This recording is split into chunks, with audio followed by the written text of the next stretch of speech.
नेपालमा बसेर forex trading गर्ने जम्मा दुईवटा अप्सन छ। एउटा रियल ब्रोकर अकाउन्ट अनि अर्को पर्फर्म ट्रेडिङ। आज हामी पर्फर्म ट्रेडिङको बारेमा कुरा गर्न गइरहेको छौँ। त्योभन्दा अगाडि पर्फर्म कम्पनीमा कुन कुन पर्छ त्यो हेरौँ।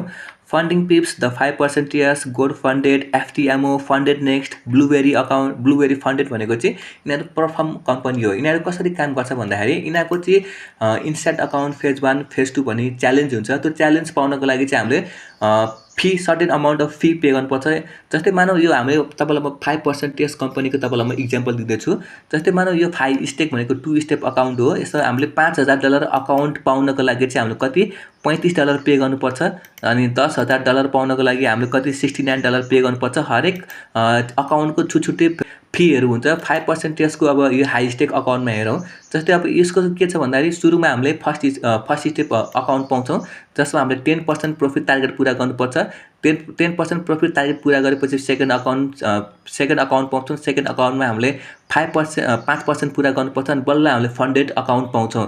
अनि त्योभन्दा अगाडि यहाँ म्याक्स लस डेली लस भन्ने कुरो छ। त्यो भनेको के हो भन्दाखेरि ओभरअलमा हामीले 500 भन्दा बढी लस गर्नु भएन र एक दिनमा हामीले 5% भन्दा बढी लस गर्नु भएन। यदि हामी फेज 1 मा छौँ, फेज 2 मा छौँ या फन्डेड अकाउन्टमा छौँ, कुनै पनि स्टेजमा छौँ, यदि यो रुल्स हामीले फलो गरेनौँ, ब्रिच गरेनौँ भने हाम्रो अकाउन्ट डिलिट हुन्छ। हामीले चाहिँ रुल्सहरू चाहिँ एकदमै फलो गर्नै पर्ने हुन्छ पर्फर्म ट्रेडिङ गर्ने बेला। अनि मानौँ तपाईँले फेज 1 फेज 2 पास गर्नुभयो, तपाईँ फन्डेड अकाउन्टमा फन्डेड स्टेजमा पुग्नुभयो। त्यहाँ पुगेपछि तपाईँले जति पनि तपाईँले प्रफिट गर्नुहुन्छ, त्यो प्रफिट गरेको 80% कम्पनीले हामीलाई दिन्छ, 20% कम्पनी आफैले राख्छ र कतिपय कम्पनीहरूले चाहिँ यो जुन फी हुन्छ त्यो पनि रिफन्ड गरिदिन्छ।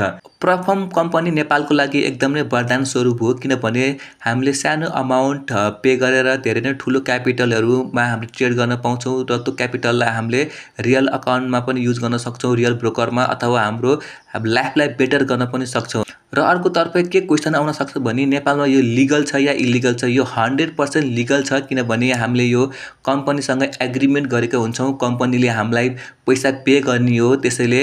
अनि त्यसपछि यो हाम्रो फ्रिलान्सिङ जस्तै हो, तपाईँहरू ढुक्क भएर ट्रेडिङ गर्नुहोस्। अनि सबभन्दा मेन कुरो के हो भन्दाखेरि तपाईँहरू रुल्स फलो गर्नुहोस्, रुल्सहरू ब्रिच नगर्नुहोस्, कन्सिस्टेन्सी मेन्टेन गर्नुहोस्, डिसिप्लिन देखाउनुहोस्, पे आउट स्टेजसम्म पुग्नुहोस्। त्यो नै सबभन्दा ठुलो कुरो हो। त्यसपछि भनेको त त्यो अटोमेटिकल्ली आफै त्यो कुराहरू सल्भ हुँदै जान्छ। सबभन्दा कुरो राम्रोसँग कन्सिस्टेन्सी मेन्टेन गर्नुहोस्, डिसिप्लिन मेन्टेन गर्नुहोस्, त्यो सबभन्दा ठुलो कुरो हो।